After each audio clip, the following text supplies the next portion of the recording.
যদি বিজেপির B team হো কংগ্রেসের 1A+ টিম কেউ একটু সাক্ষী মাধ্যম আপনার দলিল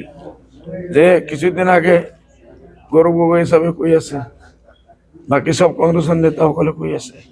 যে আমি সব জায়গাত সিট দিম যে মাইনরিটি এরিয়া টোটাল 22টাই সিট আপনি অঙ্ক হিসাবে হোক 22টা সিটত যদি কংগ্রেসেও পুরা দেয় আমিও পুরা দিম বেশি থেকে বেশ ভাল যদি হয় 11-11টা হব না সকলের লাভ হব না আমার লাভ হব এটার মতলব কি হল যে 11টা ভিতরে 5-7টা কংগ্রেসও হারাব 11টার ভিতরে 5-7টা আমি হারাম ওয়াকওয়ার আমি দুইজনে মিলি কাক দিয়েছো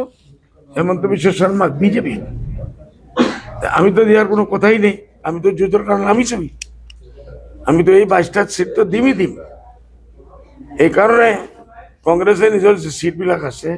বিজেপির কারণে এড়ি আছে যা ভাই আপ আগে বঢ়ো কিউকি সকলের বিজেপির লগত মই নকওঁ গৌৰৱ গগৈৰ চাবৰ কিমান আছে আগৰ প্ৰেচিডেণ্টৰ আগত আছিল লগে সকলেৰ বহুত ডাঙৰ ডাঙৰ নেতাসকল ৰাতি গৈ হেমন্ত বিশ্ব শৰ্মাৰ পৰা পেকট লয়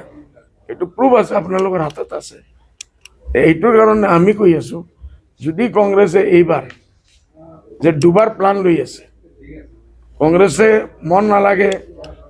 20 টাচ কৰিব কৰি এসব লোক আপোনালোকে উজনি অসমত কামেই নকৰে নাযায় যোৱাই নাই যোৱাবাৰো যোৱা নাই